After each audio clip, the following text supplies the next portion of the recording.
Hello guys, selamat datang dan juga selamat kembali ke MJ12 Video Podcast. Bertemankan saya, hos anda pada episod kali ini, Far Anwar. Misteri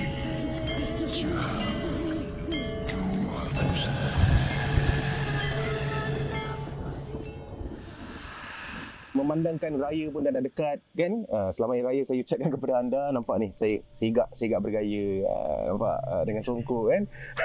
Okay, bersama dengan saya pada episod kali ini, saya ada seseorang lah yang saya rasa tak payah introduction lah.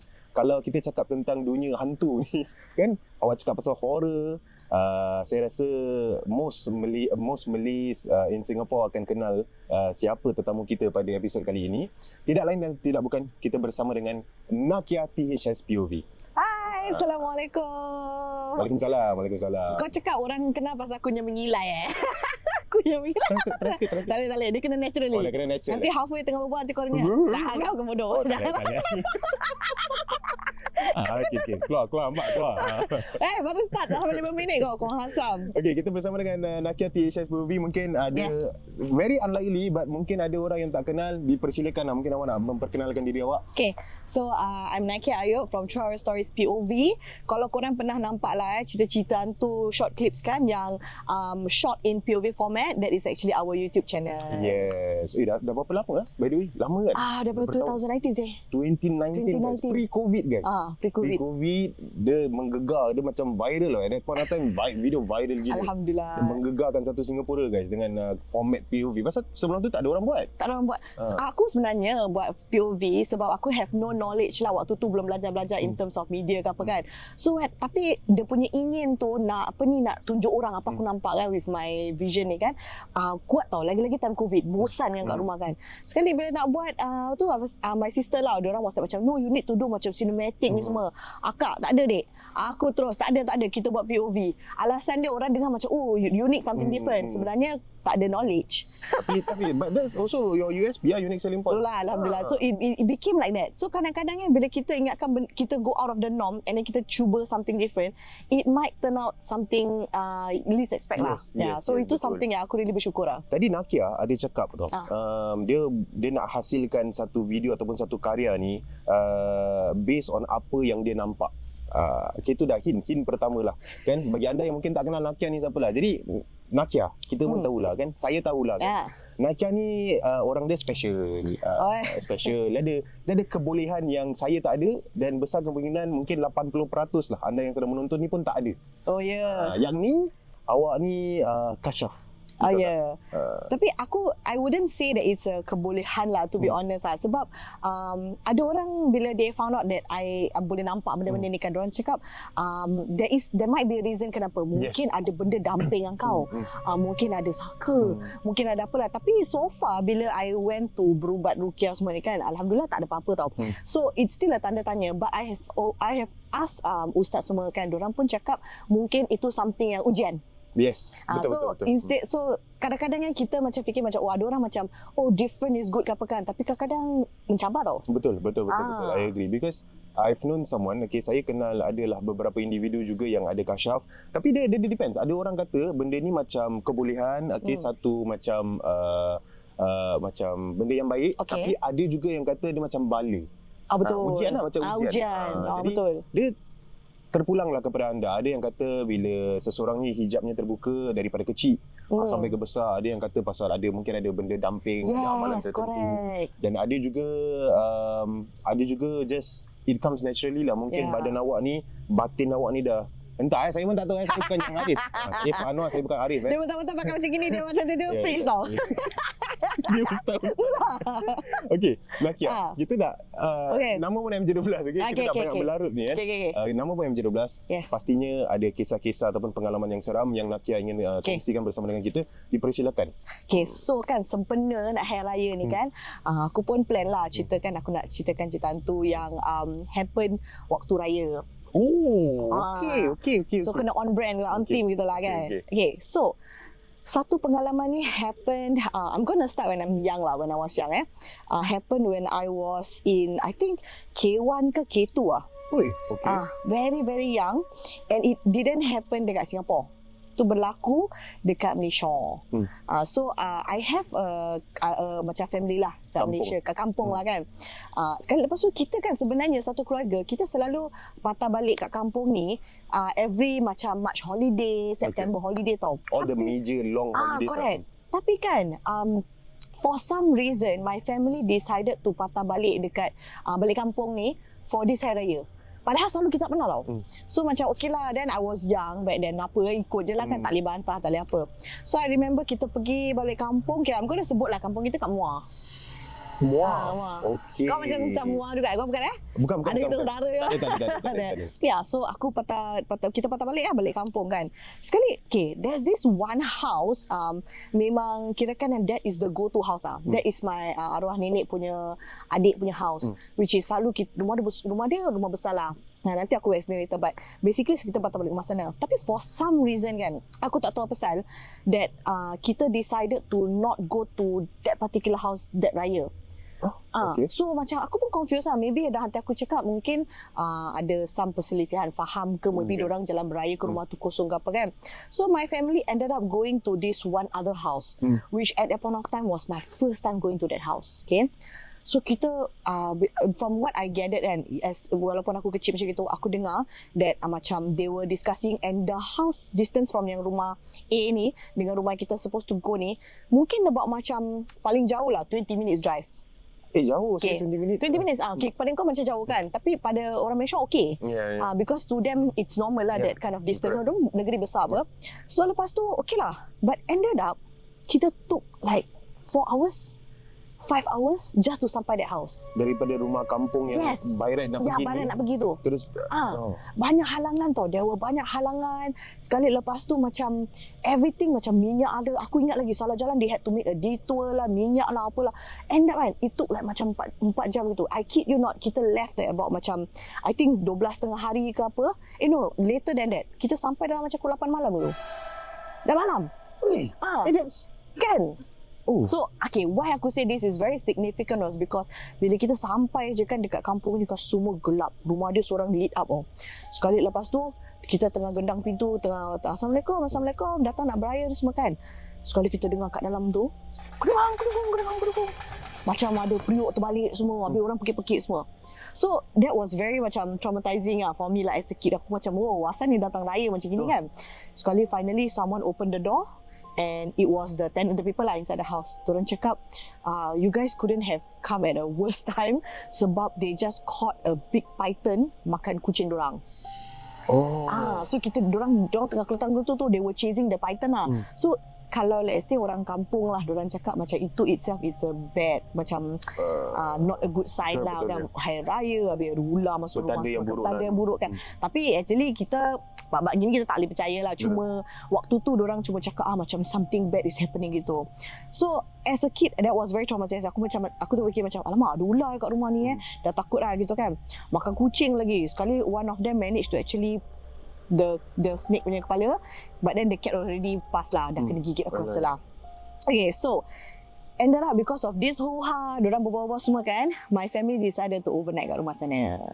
Okay, so diorang macam you weren't supposed, memang tak sepatutnya tinggal tidur kat situ pun. Was supposed to macam be a day trip dah lambat sangat. Was supposed to be a day trip gitu. Lepas tu macam then patah balik kat rumah A gitulah kononnya. Sekali end up tidur, dan after that diorang pun cakap macam okay lah, boleh lah. Then there's this rumah dia pelik tau. Dia punya dapur, aku tak bohong kau dia macam 2 tingkat. Tapi atas kosong Kau faham tak? Macam tinggi tau. High ceiling. Lepas tu kita kena naik tangga kecil ni. Bila kita naik tangga kecil ni, dia ada bilik, ada 2 bilik side by side macam gini. And then bilik dia pula rendah. Faham tak? So, bapak aku tinggi. Then my dad kan, I've never seen him having to crouch down walking around the room lah. So bapak aku macam gini kat dalam bilik. It's very short. So aku as a kid, aku sendiri feel claustrophobic. Aku macam kenapa ni macam it's so rendah gitu ceiling dia. Ni rumah kampung kayu kan? Bukan yang moden kan? Bukan, ni rumah kampung kayu. Okay, so lepas tu aku macam tengok ni. So kau imagine why this is important, because nanti ada link to the part of the story lah. So eventually kita orang all, me, my brother and my father, kita end up sleeping in one room. At this point of time, my mum didn't follow us. Aku tak ingat kenapa lah. Maybe she had a reason or what kan. But it was only the three of us yang kita kat dalam bilik ni lah. So, but your mum Patah baik rumah A or something. Aku tak silap aku, she was dalam hotel ke apa atau not even at rumah A. But aku just remember she wasn't there. So inside the room, which was very small, very white, it was painted white with low ceiling, my father, my brother and myself. Kita macam sardin lah kat dalam bilik tu kan. Paksa diri lah. Then they gave us some clothes ke apa kan. So aku tidur. Cubalah nak tidur. Sekali bila aku tengah tidur, toss and turn, kepanasan semua. Tiba-tiba dah waktu malam tu, maybe dah macam aku rasa lah maybe pukul 1 pagi gitu, aku dengar bunyi scratch macam gitu. So aku macam, yalah light sleeper and at that point also tak comfortable kan, that's not my bed, aku kena tidur kat lantai, tilam bawah kan. So aku buka mata, aku tengok, aku look around the room and there was a small lamp in the room, so macam boleh nampak lah. Sekali aku ternampak dekat ceiling tau, betul-betul 4 segi macam ni, tengah baring kan, dia betul-betul depan aku. Aku tertengok kat ceiling macam itu, aku nampak ada satu makhluk ni, dia macam tengah gini, kaki dia gini, tangan dia gini tau, dekat tembok, kat corner of the room. Dekat gini. Stick to the wall lah. Stick to the wall macam tu. Lidah dia panjang. Lidah dia panjang, kepala dia macam shape binatang.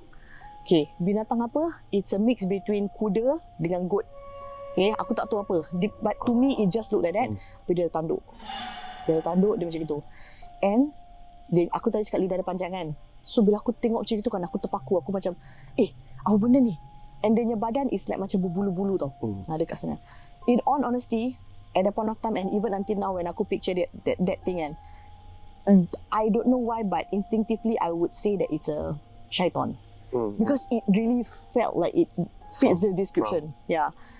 Dan aku tak tahu nak buat apa, aku just tengok stare kat dia kan. Dia tengah stare kat aku, habis lidah dia goyang-goyang.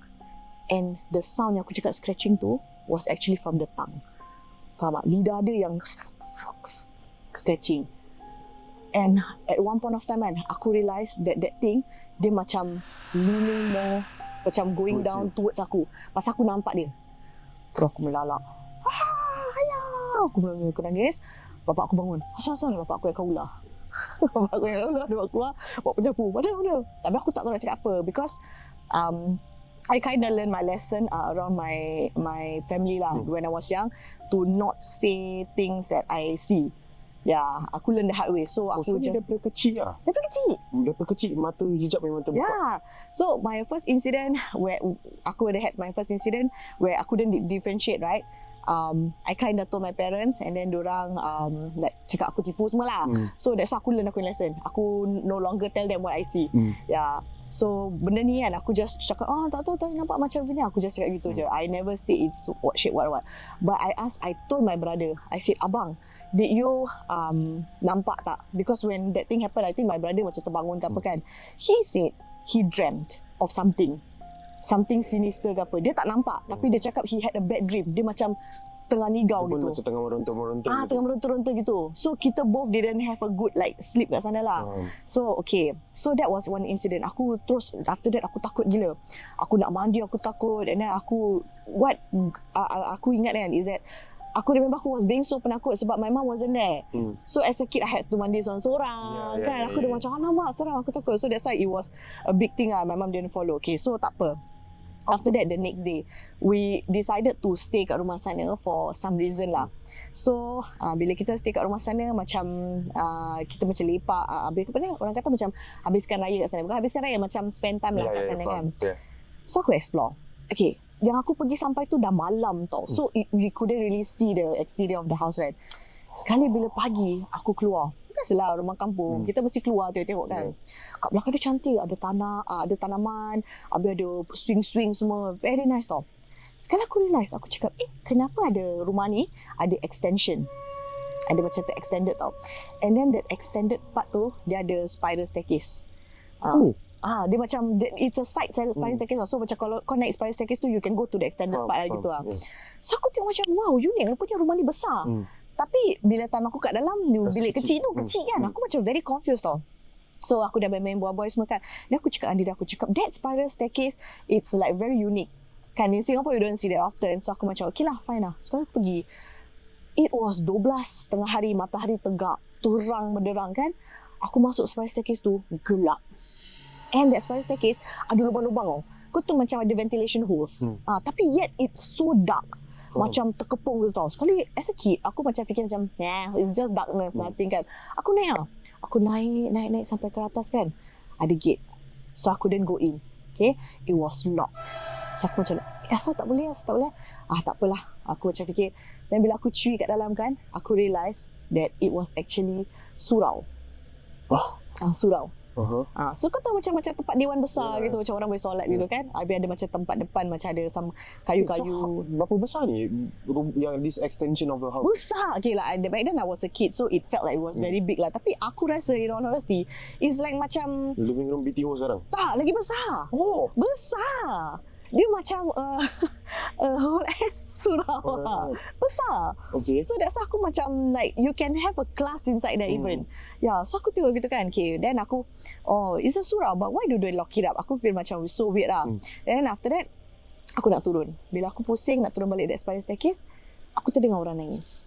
Daripada dalam surau? Daripada dalam surau. Perempuan yang suara nangis. Terisak-isak. Gitu tau. Aku patah balik. Aku ngendap. Aku tengok. Tak ada orang. Aku tengok asal-asal tak ada orang Tapi aku very clear aku dengar. Habis aku terfikir, is that perempuan lock kat dalam ke apa kan. Sekali lepas tu, tak apalah. Aku patah balik. All the while bila aku turun, aku masih dengar dia nangis tau. So aku dengar dia nangis. Aku duduk kat playground yang aku cakap main taman buah-buah tu kan. Aku duduk swing-swing. Aku masih dengar dia nangis. Pasal dia punya surau is just bawah dekat je kan. Aku masih dengar dia nangis. Aku cakap kenapa Sekali lepas tu, waktu tu masuk waktu asar ke apa nak solat kan. Then the guys got a chance to solat kat surau. Aku nak pergi at that point of time pun tak boleh lah. Maybe because aku a kid yang ke apa. Aku don't know lah. Aku was excused. So dalam hati aku cakap, surau ni memang khusus untuk lelaki aku rasa. Perempuan tak boleh solat kat sana aku rasa. So aku cakap whatever lah. Okay, so that was day 1 with the whole crying thing. Sekali day 2 datang. Day 2 datang, aku tengah main-main juga dekat buai-buai and aku dengar lagi the same crying sound coming from the same surau. Aku dengar lagi, aku macam tengah swing aku cakap kenapa ni? And the crying seems to get louder. So kira dah day 2 pun masih tinggal masih. Asal tak balik Aku pun tak tahu asal. Okay. Nanti aku bilang lah. Nanti aku bilang. Okay. Because cerita ni dia ada ni. Okay. Nanti aku bilang So basically aku dengar lagi dia punya nangis-nangis tu semua. Sekali aku naik lagi. Aku ngendap lagi. Masih tak nampak lagi. Sekali aku turun. So day 3 aku naik, aku ngendap. Same, aku dengar nangis semua everything kan. And by this time aku tak tahu kenapa lah, tapi maybe Allah nak tunjukkan ke apa kan. Aku nampak a group of women tengah duduk one round dekat that dewan tau. Bulat tanah. But it was full. Okay, it was full. Aku bilang kau dewan tu besar kan? It was full. Diorang semua tengah duduk kat sana. Simultaneously, everybody was crying. So, semua pakai tudung telekong hitam. Muka gelap lah. Aku tak nampak kan. Macam gitu. So, semua duduk bulatan. And penuh surau. Penuh. Semua perempuan. Pakai telekong lah. It could have been a guy pakai telekong, aku tak tahu. Tapi in all honesty, it felt like they are all women. Tengah duduk, telekong all the way covered, semua tu duduk tangis. Gitu. Tapi muka tak nampak lah. So aku tengok gini, aku tengah tengok kan, aku cakap, kenapa macam gitu. Sekali by then, it was time for us to leave already. So, that house has been like macam, buat aku curious for the longest time ever. Until, bila aku dah besar sekarang ni, dah buat content horror kan, then I spoke to my mom, I spoke to my dad, cakap, korang ingat tak rumah so and so ni semua kan?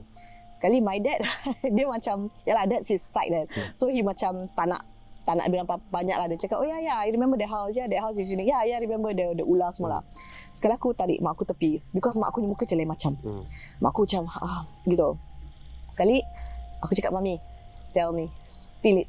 Tell me, you know. Sekali mak aku cakap, okay, actually kan, rumah yang kau pergi tu, the owner of the house, he's actually a perukia. Dia ubat-ubatkan orang. So aku macam, wait, what? And then tempat tu, it's not a surau. Macam dewan dia. Yes, dewan dia buat ruqyah. So, baru aku macam, everything click together tau. Tu aku macam, okay, that makes sense.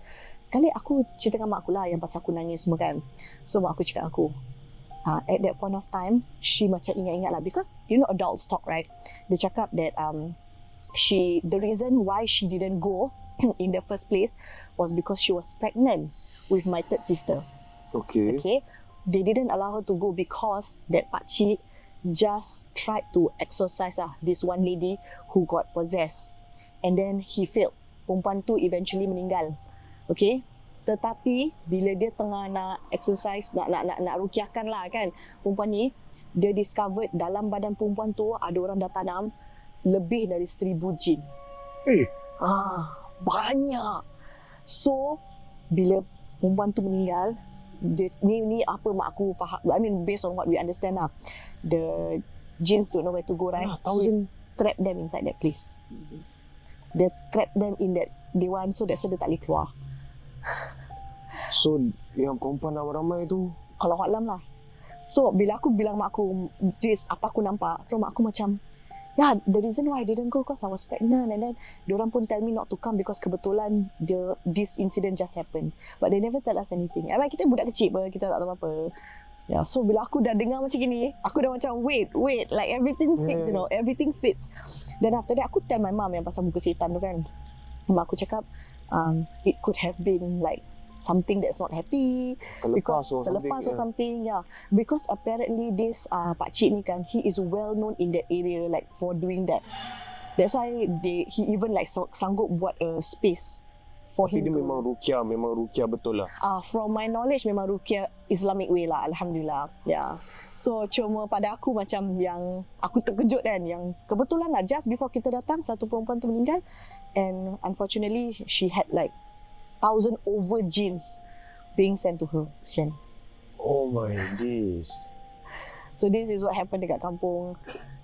Kamu Yeah. I'm so like, macam mana dia kan? Macam berat nak hadam cerita ni berat tau. Mula-mula actually bila aku tengah nak kongsikan ceritanya kan, aku didn't like bother asking my parents ke apa lah, because usually kan aku tanya benda ni, diorang selalu macam tak adalah, you know, tak apa gitu kan. But then kan aku tergerak hati because I'm very sure like that house is something macam there's something weird about it. Something weird about the house, you know. Sekali nasib lah mak aku buka cerita, baru sekarang aku macam okay, cerita dah complete. Pasal kalau tak, it would have stopped with like aku nampak perempuan nangis tau. It would have stopped there. Nasib mak aku buka cerita. This was years later. Oh my days. Yeah, so basically, okay, then that explains kenapa mak aku tak ikut kan pasal pregnant semua. And then we ended up staying at their house because apparently after he tried to rukiah semua kan, the house had some issues lah. So ended up the people yang dekat rumah A ni pun turun untuk bantu or whatever. So it was like might as well everybody better tinggal sana gitu. So that's why kita larutan day 1, day 2, day 3 pun tinggal sana. So end up kita tak beraya lah. End up kita literally tinggal kat rumah dia. Rumah dia je.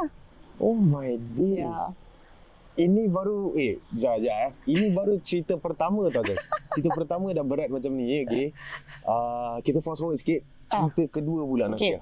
Cerita kedua pula is aku dah besar. Time tu aku secondary school. Okay. Waktu tu my parents baru-baru macam jinak-jinak kasih kita keluar lah macam jalan raya dengan kawan. Dulu actually my parents quite strict, they didn't allow us. Sekali lepas tu kebetulan ni kita nak pergi rumah satu kawan member aku ni kan. But sebelum kita pergi kan, semua orang dah warn aku tau. Semua orang dah cakap, nak, okay, rumah dia ni kan dia ada sikit style lah. Aku okay. Dia rumah dia style. Oh, okay. Aku pun tanya macam kenapa style. Tapi diorang bastard lah. Diorang cakap sebab rumah dia macam ada macam aku tak tahu nak cakap tak lah. But basically the decor of the house, right, diorang buat style Egyptian. Okay. Aku tak main-main I'm not talking about kau masuk rumah orang setakat frame ke apa tak Dia punya tembok dia buat really macam Egyptian. Macam ni lah. Betul-betul macam piramid. Piramid. Tu yang nak cari tu piramid tak jumpa. Piramid betul-betul tau. Dia punya tembok, dia punya texture, aku tak bedek kau dah macam museum.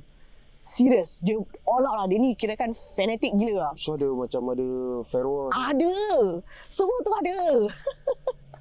Kau faham tak? That's why kan aku pun macam mula-mula aku macam diorang cakap aku macam ni yelah macam gitu kan. Sekali bila aku masuk sikit diorang cakap one thing ni diorang joke diorang cakap rumah dia ni gini kan. Satu benda panas gila rumah sana pasal tak ada ayat-ayat kan, jadi macam panas lah gitu kan. Macam diorang gurau-gurau lah. So then it's true lah, when I went there it was so hot. Like diorang pasang aircon semua, but it was like it was bahang. So after that aku macam okay lah, whatever lah kan. But yeah, that's the unique part of the story. Sekali lepas tu, and then kan the layout also, but bear in mind ni bukan normal HDB tau.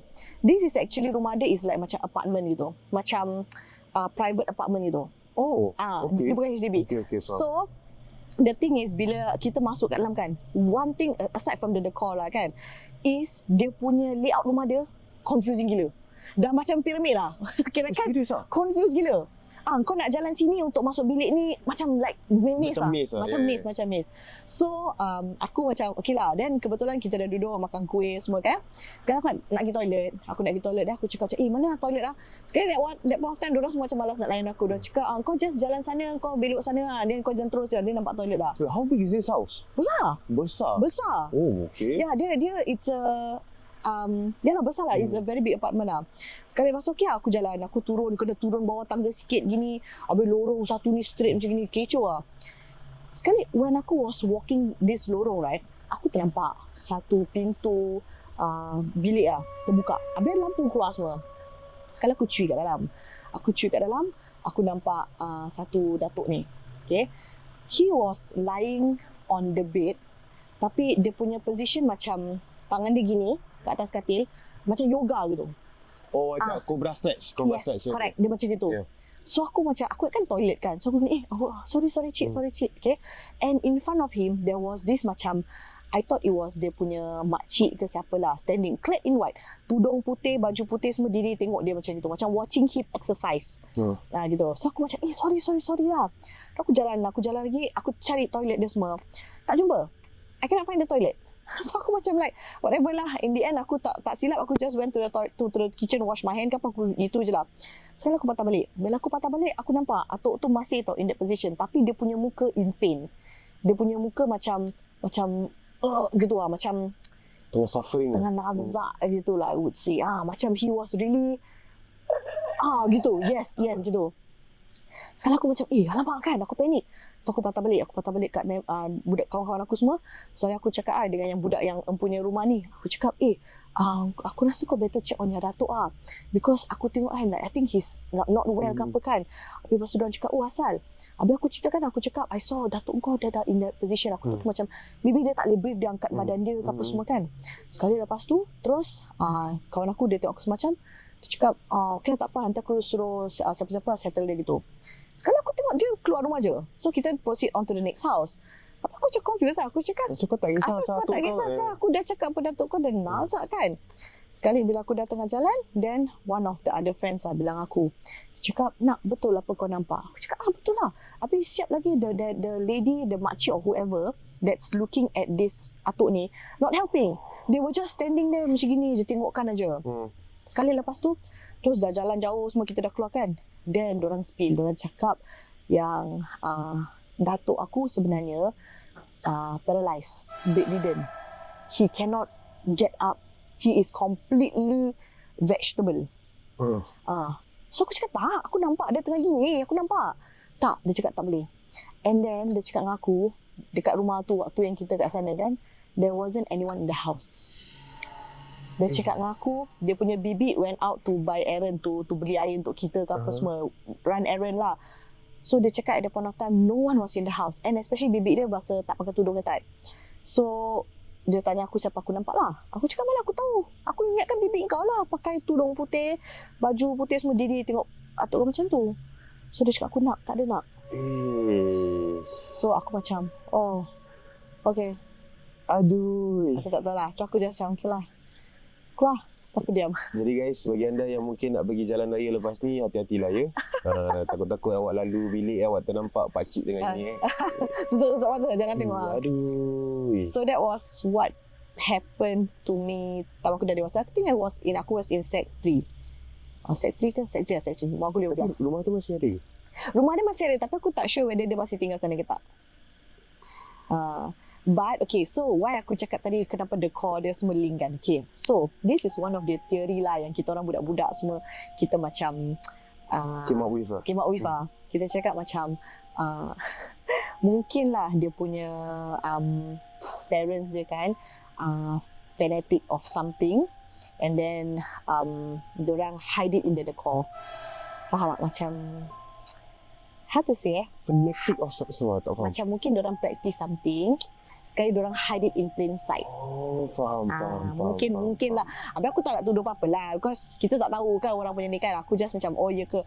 But yalah, then the other thing is bila aku came across this story and then aku pernah kongsi-kongsi kat orang semua kan, orang semua cakap one of the sign of macam ada saka ke apa kan is macam gini lah, macam you see them in the weird gini-gini ke. Aku tak tahu lah. Ada yang cakap saka buaya putih lah, apalah semua. Pasal tengah gitu. And then lah ada benda putih tu tengah tengok dia ke apa. But again, this is all hearsay. Bukan fitnah, okay? I cannot jamin anything. It's just that kita orang macam try to be detective, habis kita macam make up our own theory lah. But then if you think about it kan, kalau dia buat posing macam cobra style tu actually macam Fir'aun punya shape dia. Fir'aun tengah gini The kan. Sphinx kan? Macam gitu. Tu aku terfikir macam because the thing is that kan, it's so weird like rumah orang Islam akan buat. Ya. Kan? Sebab tu aku rasa dia kita tak digalakkan untuk buat benda macam itu. Yes, betul. And then It's creepy lah. Creepy. Yeah. And like aku kadang-kadang terimagine kan, like macam kau imagine kalau kau seorang kat rumah tu kan, like gelap sih, like it's so scary. Ya. Ya, tapi okay lah, I mean to each his own. Tapi aku tak tahu lah dia masih tinggal sana ke tidak. Kita dah lost contact cerita pun. pasal dia, dah lost contact. Dah lost contact. If you're watching this and you know who you are, kau boleh DM aku Dah house tour Apa? Kalau kau masih tinggal sana lah. Kalau tak, jangan DM aku. Kau tak tahu. Wish dah keluar. Oh my days. Okay, sebenarnya dia lambat sikit saya nak hadam. Dia macam seram. Dia macam sampai ke hati cerita ni, serius. Seram. Lagi seram kalau kau ikut aku pergi rumah dia. Tak apalah, it's okay. Kirim salam je. Lain kali ya. Okey, dengan itu kawan-kawan, kita telah pun sampai di pengakhiran rancangan bagi episod kali ini. Naqiah, thank you so much for having you. For being here, having you. Okey, dengan itu bagi anda yang sedang menonton lah, yang nak follow Naqiah, dipersilakan. You can follow me on my YouTube channel True Horror Stories POV, atau my Instagram Christian Naqiah, ataupun THSPOV SG, ataupun TikTok THSPOV SG juga. Kat sana kita akan tunjuk macam video-video BTS, kelakar-kelakar lah, untuk korang detox from seram-seram. Okay. Nasihat saya jangan terlalu taksub lah kawan-kawan. Betul. Okay. Dan juga jangan lupa untuk follow saya di IG dan juga di TikTok @Far Anwar. Dan yang paling penting sekali, jangan lupa untuk mendengar Misteri Jam 12 setiap hari Isnin hingga ke Jumaat, tepat pada jam 12.30 malam hingga ke jam 2 pagi. Alright, terima kasih Naqiah sekali lagi. Okay, dengan itu kawan-kawan, saya nak melaburkan tirai. Saya Far Anwar. Salam.